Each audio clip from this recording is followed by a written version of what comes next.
अस्सलाम वालेकुम एवरीवन। आज हम प्रिंसिपल ऑफ कॉमर्स का सेकंड टॉपिक डिस्कस करेंगे जिसका नाम है ऑक्सिलरी टू ट्रेड। अच्छा स्टूडेंट्स, ये वाला क्वेश्चन बहुत इंपॉर्टेंट है क्योंकि ये क्वेश्चन आपके दो क्वेश्चंस में हेल्पफुल साबित होता है। यानी पहला आपके पास सवाल आएगा मार्केटिंग फंक्शंस, तो आप इसकी हेडिंग्स को इसमें यूज़ कर सकते हैं, और दूसरा ये क्वेश्चन ब्रेक होकर आता है, यानी इसकी कुछ हेडिंग्स 5 मार्क्स की अलहदा से पूछ ली जाती हैं। तो इस वजह से इस क्वेश्चन को ज़रूर लर्न कीजिएगा। सबसे पहले हम जिस हेडिंग को डिस्कस करेंगे वो हमारे पास प्रोडक्शन है। तो स्टूडेंट्स, यहाँ पे एक बात को समझना बहुत ज़रूरी है कि when you are involving yourself in any sort of business और any sort of commercial activity, so the first step is production.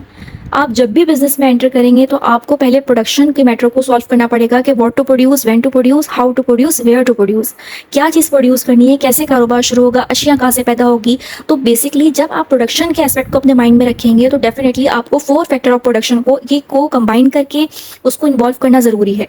तो with the help of the 4 factor of production, namely land, labour, capital, organisation, you will do production. और जब आपके पास production start हो जाएगी तो production का मतलब क्या हुआ कि आपको प्रोडक्शन करके अपने पास थोड़ी रखनी है, किसी भी गुड्स की, सर्विसेज की प्रोडक्शन करके आपको अपने पास जमा करके स्टॉक में थोड़ी रखना, बल्कि आपको सप्लाई करके कंज्यूमर तक पहुंचाना है।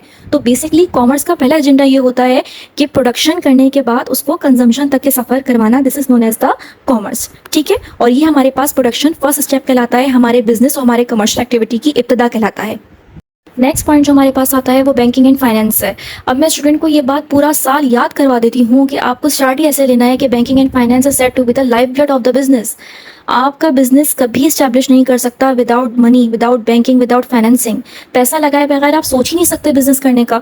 तो इसके भी हमारे पास 3 बुलेट्स बनते हैं, 3 पॉइंट्स आते हैं कि किस तरीके से हम पैसा अपने बिजनेस में लगा सकते हैं। सबसे पहले तो आपके पास अपना कैपिटल होता है। कैपिटल का मतलब होता है सरमायाकारी, यानी अगर आपके पास अपना है, आपकी ओनर्स इक्विटी है, तो आप अपने बिजनेस में लगा सकते हैं और डेफिनेटली आपका बिजनेस राइज अप हो सकता है।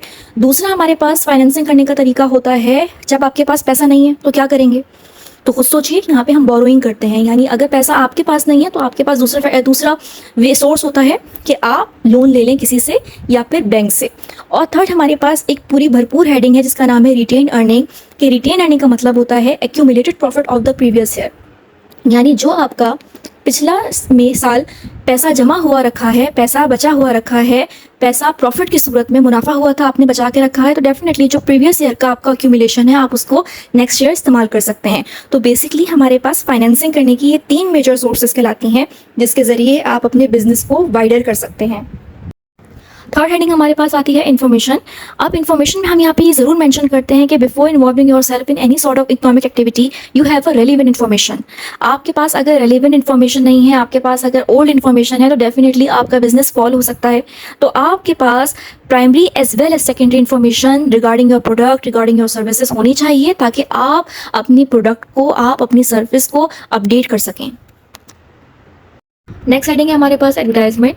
अच्छा, एडवर्टाइजमेंट हमारा इतना वाइडर टॉपिक है और एक एडवर्टाइजमेंट हमारे पास ऐसी चीज़ है जो कि आपके प्रोडक्ट को तमाम प्रोडक्ट्स में विन करवा देती है। इस कंपेटिटिव और राइवल्स के दौर में अगर आपने अच्छी एडवर्टाइजमेंट की है अपने प्रोडक्ट की तो डेफिनेटली आप ऑडियंस को टारगेट कर सकते हैं। तो advertisement is said to be the major point जिसको हम डिस्कस कर रहे हैं, क्योंकि ये ऐसा पॉइंट है जो कि आपकी सेलिंग कैपेसिटी को इंक्रीज़ कर सकता है, जो कि आपकी सप्लाई को बूस्ट कर सकता है। तो इस पॉइंट को मिस कर नहीं कीजिएगा और एडवर्टाइजमेंट को ज़रूर मैंशन कीजिएगा कि अगर आपके पास प्रॉपर मार्केटिंग स्ट्रेटेजी है, आपके पास प्रॉपर एडवर्टाइजमेंट स्ट्रेटेजी है, तो आपके प्रोडक्ट को मार्केट में अपीयर होने से कोई भी नहीं रोक सकता।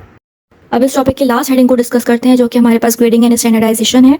अच्छा, ये वाली हेडिंग बहुत इंपॉर्टेंट है क्योंकि ये हेडिंग आपको पास सेपरेटली आती है, यानी 5 मार्क्स का क्वेश्चन बनकर आता है इस हेडिंग का, तो इसको काइंडली ज़रूर याद कीजिएगा। ग्रेडिंग एंड स्टैंडर्डाइजेशन का मतलब हमारे पास क्या होता है कि आपके प्रोडक्ट की रेटिंग, ग्रेडिंग और स्टैंडर्ड क्या है। आपका प्रोडक्ट उसी वक्त ही स्टैंडर्डाइज कर सकता है जब उस प्रोडक्ट में यूनिफॉर्मिटी शामिल हो। यानी अगर मैंने एक मोबाइल परचेज़ किया है और आपने भी वही मोबाइल परचेज़ किया है, सेम मॉडल है, सेम प्राइस है, कंपनी भी सेम है, तो डेफिनेटली फीचर्स भी सेम होने चाहिए। तो इसका मतलब हुआ प्रोडक्ट में यूनिफॉर्मिटी है, वो सिमिलर है हर एस्पेक्ट से। लेकिन अगर डिसिमिलरिटी आती है, मेरे पास ज़्यादा फीचर्स हैं, आपके पास कम फीचर्स हैं, हालांकि सब कुछ सेम था, प्राइस, कंपनी, मॉडल, तो इसका मतलब है प्रोडक्ट में कुछ ना कुछ प्रॉब्लम है, तो उसका स्टैंडर्डाइज नहीं हो पाएगा। तो हमेशा मैं ये एग्जाम्पल देती हूँ स्टूडेंट को ताकि उनको यूनिफॉर्मिटी का, उनको स्टैंडर्ड का, उनको रेटिंग का पता चल सके कि इस तरीके से प्रोडक्ट की ग्रेडिंग की जाती है। ये आज का हमारे पास टॉपिक था, मोस्ट इंपॉर्टेंट टॉपिक है, ज़रूर याद करके जाइएगा। That's it. अगर आपको समझ आया हो, अच्छा लगा हो तो डू सपोर्ट। अल्लाह हाफिज़।